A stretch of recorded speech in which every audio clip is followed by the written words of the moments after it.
সেদিন একটা অসহায় পিতা আমার দিকে তাকিয়ে খুব রেগে যেয়ে বলেছিল, আমরা যে গেমগুলো খেলি সেই গেমগুলো আমাদের জীবনটা নাকি নষ্ট করে দিচ্ছে। এই কথাটা শোনার পর একটু রাগও হয়েছিল, আবার একটু কষ্টও পেয়েছিলাম।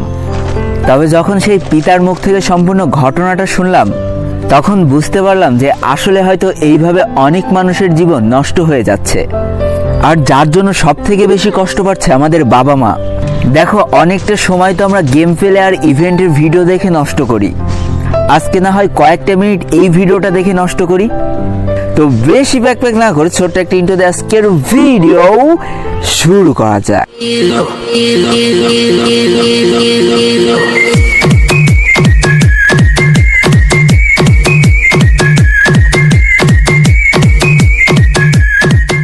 সেদিন আমি আর আমার বন্ধু ক্রসিং এর পরে রিক্সায় করে বাসায় আসছিলাম, আর রিক্সা চালকটা বেশ বয়স্ক একটা মানুষ ছিল। আমি আর আমার বন্ধু ফ্রি ফায়ার গেমটা নিয়ে আলোচনা করতে করতে বাসায় আসছিলাম। আমরা দুইজন তো একই সাথে গেমটা খেলি, তাই ওকে আমি বলছিলাম যে আজকে কখন থেকে খেলা শুরু করবি। আমার বন্ধু আবার গেমের পিছনে বেশ ভালোই টাকা খরচ করে, তাই আমি আবার ওকে বলছিলাম যে নতুন কোবরা ইভেন্ট আসছে, কত টাকা খরচ করবি দোস্ত? মোটামুটি ভালো টাকা তো লুটে নেবে। ঠিক এমন সময় ওই মুরব্বী রিক্সাওয়ালাটা একটু মাথাটা ঘুরিয়ে আমাদের কাছে জিজ্ঞাসা করলো যে, বাবা তোমরা যে এই গেমটা খেলো সেই গেমটা খেলতে গেলে কি কথা বলা লাগে? তো আমি বললাম, হ্যাঁ আঙ্কেল, এই গেমটা খেলতে গেলে বেশ কথা বলা লাগে, যত কথা বলা যায় তত এই গেমটার মজা নেওয়া যায়। তারপরে সেই রিক্সাওয়ালাটা আবার আমার কাছে জিজ্ঞেস করলো যে এই গেমটার পিছনে কি টাকা খরচ করতে হয়? তো আমি বললাম, হ্যাঁ আঙ্কেল, যদি ইচ্ছা করা হয় তাহলে এই গেমটার পিছনে প্রচুর টাকা নষ্ট করা যায়। তখন সেই রিক্সাওয়ালাটা একটু রেগে গিয়ে আমাদের দিকে তাকিয়ে বললো যে, বাপ তোরা যে গেমটা খেলছিস সেই গেমটা যে তোদের জীবনটা ধ্বংস করে দিচ্ছে, তোরা কি তা বুঝতে পারিস? আমার খুব কষ্ট লেগেছিল, তাই আমি আঙ্কেলের কাছে জিজ্ঞেস করতে বাধ্য হই যে কেন আপনি আমাদের দুজনকে এইভাবে বকলেন। তখন বলতেছে, বাবা কিছু মনে করো না, আমার না একটা ছোট্ট বাচ্চা ছিল। ওর যখন 4.5 বছর বয়স ছিল তখন ওর মা আমাদের দুইজনকে ছেড়ে চলে যায়, আমাদের সংসার আর করেনি। তারপর থেকে যে কতটা কষ্ট করে ওকে আমি মানুষ করেছি তার কি বলবো। প্রথম দিকে শরীরে জোর ছিল, রাজমিস্ত্রির কাজ করতাম, বেশ ভালো টাকা ইনকাম করতে পারতাম। আর আমি সবসময় চাইতাম আমার ছেলে যেন মানুষের মতো মানুষ হয়, তাই তার পড়াশোনার দিকে খুব জোর দিতাম। আমার একটাই স্বপ্ন ছিল আমার সন্তান যেন একটা বড় অফিসার হয়।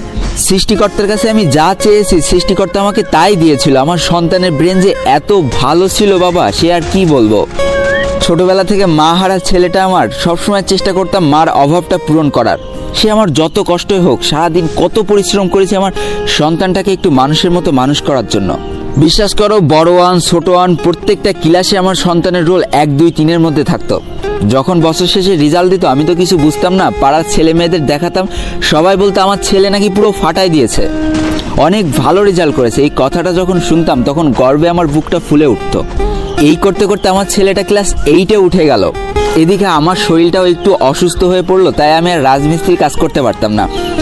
তাই কিছু টাকা জমানো ছিল, সেই টাকা দিয়ে একটা রিক্সা কিনলাম। অটো রিক্সা কিনতে পারিনি বাবা, অটো রিক্সা তো মেলা দাম, তাই পায়ে চালিত রিক্সা কিনলাম। তারপরে বাবা রাজমিস্ত্রির কাজটা ছেড়ে দিয়ে এই রিক্সাটা চালানো শুরু করলাম। আগে যেখানে 500 টাকা ইনকাম হতো এখন সেখানে 250-300 টাকা করে ইনকাম হয়। তারপরে আমার সন্তানকে আমি কখনো বুঝতে দিইনি, সর্বোচ্চ চেষ্টা করেছি তাকে ভালো রাখার। এদিকে সবাই বলতেছে 8-এ নাকি আবার কি বোর্ড পরীক্ষা হয়। সারাদিন রিক্সা চালায় সন্তানের উপরে প্রচণ্ড খেয়াল রাখতাম যাতে আমার সন্তানটা এই বোর্ড পরীক্ষায় ভালো রেজাল্ট করে। এই করতে করতে বোর্ড পরীক্ষাটা শেষ হয়ে গেল, একদিন রেজাল্টও দিয়ে দিল। ওই দিন সবার মুখে শুনেছিলাম আমার ছেলে নাকি সব থেকে ভালো রেজাল্ট করেছে আমাদের এলাকার ভিতরে। ওই দিন আমার সন্তানকে জড়িয়ে ধরে অনেক কেঁদেছিলাম বাবা, মনে করেছিলাম আমি হয়তো সফল একজন বাবা, আমি হয়তো আমার সন্তানকে সর্বোচ্চ চেষ্টা করে মানুষের মতো মানুষ করতে পারছি। বিশ্বাস করো বাবা, সারাদিন এই কঠোর পরিশ্রম এক চান্সে দূর হয়ে যেত যখন বাসায় যেয়ে দেখতাম আমার সন্তানটা পড়াশোনার জন্য বই নিয়ে বসে আছে। ছেলে তো বোর্ড পরীক্ষায় ভালো রেজাল্ট করেছে, তাই স্কুলের সকল স্যার ম্যাডামরা বলল তাকে সায়েন্স দিয়ে দিতে। বাবা, একটা সন্তানকে সায়েন্সে পড়াতে গেলে যে কি খরচ সে শুধু সেই বাবা মাই জানে যে তার সন্তানকে সায়েন্সে পড়ালেখা করায়। 3-4টে স্যারের কাছে পড়াতে হতো, কি করে যে টাকা জোগাড় করতাম আমি নিজেও জানতাম না। এমন অনেক দিন গেছে যেখানে আমি সারাদিন না খেয়ে সেই টাকা জমিয়ে আমি আমার সন্তানের স্কুল কলেজে দিয়ে এসেছি। হঠাৎ করে দেখলাম কি একটা ভাইরাস এসে গেছে, সবকিছু বন্ধ হয়ে গিয়েছে, স্কুল কলেজ সব বন্ধ হয়ে গেছে। একদিন আমার ছেলে আমার কাছে এসে বলতেছে, বাবা আমার একটা ফোন লাগবে। আমি বলতেছি, কেন রে বাপ, গরিবের সংসারে আবার ফোন কি হবে? বলতেছে স্কুল কলেজে নাকি ইন্টারনেটে ক্লাস হচ্ছে, ওইগুলো সে না করলে অনেক পিছিয়ে যাবে। তখন আমার কাছে গচ্ছিত মাত্র 3,000 টাকা ছিল। বাকি 7,000 টাকা জোগাড় করতে যে আমার মাথার ঘাম পায়ে চলে গিয়েছিল। তারপরে আমি 10,000 টাকা দিয়ে আমার ছেলেকে একটা ফোন কিনে দিয়েছিলাম।